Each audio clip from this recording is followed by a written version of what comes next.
What is poppin' YouTube? Back again with another video. Today we're doing my top 5 must draft wide receivers in 2023 fantasy football. Hit that like button, hit that subscribe button. Trying to grow to 500 subscribers by the time the NFL season starts. Let's go. And without further ado, my first must draft wide receiver for 2023 fantasy football is going to be Amon-Ra St. Brown. Now, Amon-Ra St. Brown plays for the Lions and had an absolute breakout year for the Sun God last season for the Lions. When we're looking at him last season, wide receiver 10 on a fantasy points per game basis with 146 targets, 106 receptions, and 6 total touchdowns. Now, while those stats are absolutely amazing for Amon-Ra St. Brown, why can we see him going higher? And right now, in our underdog leagues, we are talking about Amon-Ra St. Brown as the wide receiver 8 off the board. So he's wide receiver 10 last season, getting drafted as wide receiver 8. And why are we all excited about Amon-Ra St. Brown in the second round of our redraft leagues? It's because we see the improvements that the Lions made with the offensive line last season. And in the offseason, they didn't add any significant wide receiver competition. We do like some Jameson Williams. We do like Sam Laporta. But the fact that they got rid of TJ Hawkinson last season, that was really the main target competition that Amon-Ra St. Brown had last season. And as I love me some Jameson Williams. I love the late round flyer. I love the upside that Jameson Williams does possess. I think Amon-Ra St. Brown, as much as we love those guys, there's even more targets for him in this offense. I think we could be talking about Amon-Ra St. Brown getting somewhere around 160 targets if he plays a fully healthy season. Which, if he gets that many targets throughout a whole season, we're talking about him not only being the wide receiver 10, we're talking about him being a top 5 wide receiver. And I think on a points per game basis, having a top 5 wide receiver, you know exactly what that does to your fantasy football team. That makes him a must draft, someone that could win you your fantasy football league, especially when you're able to get him in the early second. We're talking about the fact that some teams you're able to get like a CeeDee Lamb, Amon-Ra St. Brown, Bijan Robinson, Amon-Ra St. Brown start, which is absolutely great. And getting Amon-Ra St. Brown in the second round, he is one of my must target wide receivers. My second must target wide receiver is going to be Jaylen Waddle. Now, what do we know about Jaylen Waddle? We know that Jaylen Waddle is the number 2 to Tyreek Hill, but he doesn't play like a number 2. If we look at last season, wide receiver 12 on a fantasy points per game basis with 15.3. The year before that, 15.4 fantasy points per game, put him as the wide receiver 15. And he put up wide receiver 12 points per game numbers with Tua being out most of the season last season. And if you watch my boy Notorious, Waddle, we absolutely love our man Waddle. We love Jaylen Waddle. We love the upside. We love the speed. And last season, only 116 targets. The year before that, 142 targets. Now, the year before that, they didn't have Tyreek Hill. So what could be said about Jaylen Waddle, even if we can project him to get back to that 142 targets with a little bit more efficient passing game? Really, they got rid of Mike Gesicki, so really Jaylen Waddle and Tyreek Hill are the major 2 passing options in the Dolphins offense. We could be talking about Jaylen Waddle as a top 7, top 6 wide receiver.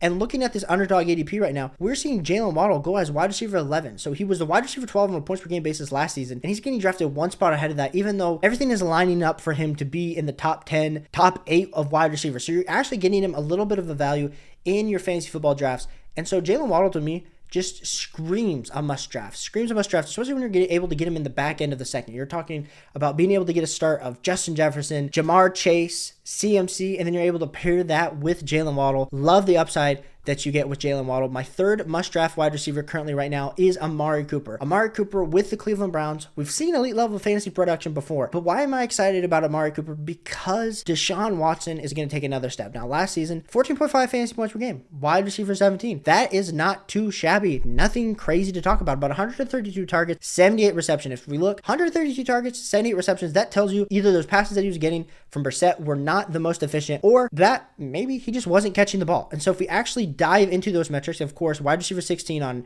target rate, wide receiver 16 on actually targets. But if we're going to look at the productivity, the unrealized air yards is where it really stands out for me. So he was wide receiver 3 on unrealized air yards with 870. And if we look right here at target accuracy, wide receiver 86. So didn't have amazing target accuracy, have 9 total drops to put him as wide receiver 2, which isn't great. Even when you're looking at his fantasy targets versus man, like a lot of the stats that Amari Cooper does have make you really excited for the fact that put him with Deshaun Watson, with a quarterback when he's played a full season, has produced a top 5, top 6 fantasy points per game metrics in the games before, of course, all the incident happened and him getting traded to the Browns. But I'm excited for this Cleveland Brown offense. I mean, everyone's seen the hype with Elijah Moore, but all of us are not getting hyped enough for Amari Cooper because we've seen him as an absolute alpha, and this is the year for him to shine. But in redraft fantasy football, I think he's going to go off this year a lot more than that wide receiver 17 price tag that he had last season on a points per game basis. If we look at underdog, right now he's going off the board as wide receiver 17. So wide receiver 17 last season, wide receiver 17 is where he's going off the board. So going priced pretty appropriately, but I think the upside is there.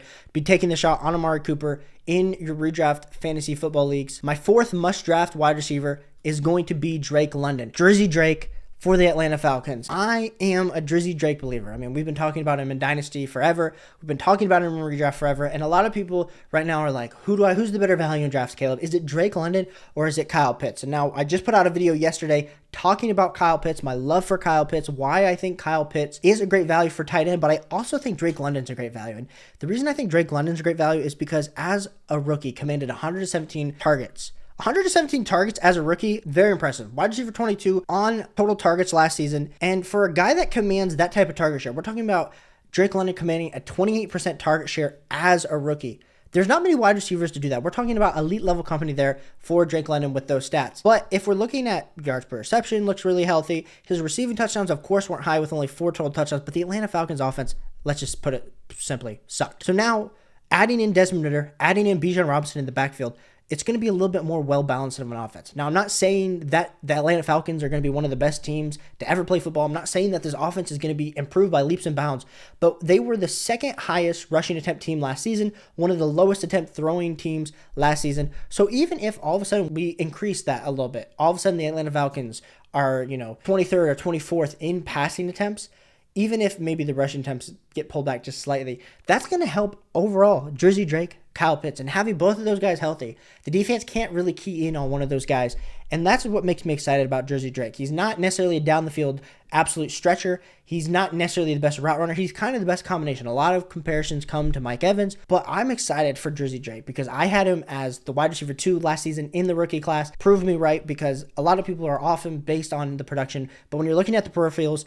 of the target share of his current system, Drizzy Drake is my 4th must-draft wide receiver. When you're getting him in your underdog leagues at wide receiver 22, we actually see that the value that he currently has last season with the target share easily could go up for our man Drizzy Drake. And that brings us to our 5th and final must-draft wide receiver in 2023 fantasy football is going to be Skyy Moore. Now, a lot of people are in and out on Skyy Moore. Wide receiver 2, in my opinion, for the Kansas City Chiefs. A lot of people like Kadarius Toney. A lot of hype is coming out for Justin Ross. A lot of people love rookie Rashee Rice getting drafted in the 2nd round.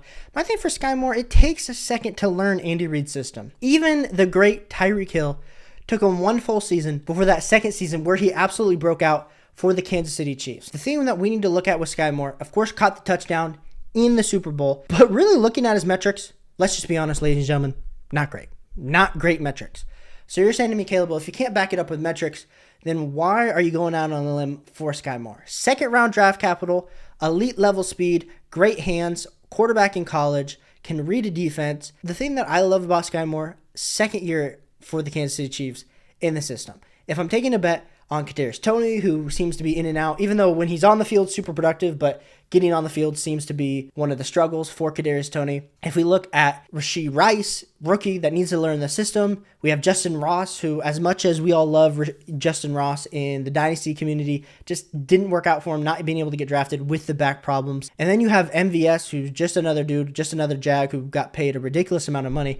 For me, Skyy Moore seems to be the guy that could potentially emerge in this wide receiver room. And even just being a Juju Smith-Schuster of last year for Skyy Moore will put him in the top 36 wide receivers for fantasy football, and he's not even getting drafted there. If you have to go looking for Skyy Moore, he's getting drafted at wide receiver 45. So honestly, if Skyy Moore is the wide receiver 2 in the Kansas City Chiefs offense, I think his floor is going to be wide receiver 40. So you're getting a value with him as wide receiver 45. Now, a lot of people are in and out on Skyy Moore, so let me know down below, are you in on Skyy Moore? Are you out of Skyy Moore? But I'm excited for Skyy Moore and the potential that he has in 2023 fantasy football as we continue to head in towards the season. So if you wouldn't mind, hit that like button, hit that subscribe button. We're trying to get to 500 subs. Appreciate you guys all for tuning in here today. We're doing a mock draft on Thursday night with Hutcherson Brown. If you don't know Hutcherson, if you haven't been on Twitter, I absolutely love Hutcherson. So excited to do mock draft on Thursday, and then we're doing another mock draft on Saturday with Kevin Du Bois. So we are excited. A lot of content's coming out. A lot of exciting things are happening on the channel. So make sure you guys hit that subscribe button so you can tune in. Be here for the mocks. Excited for the next one. Peace.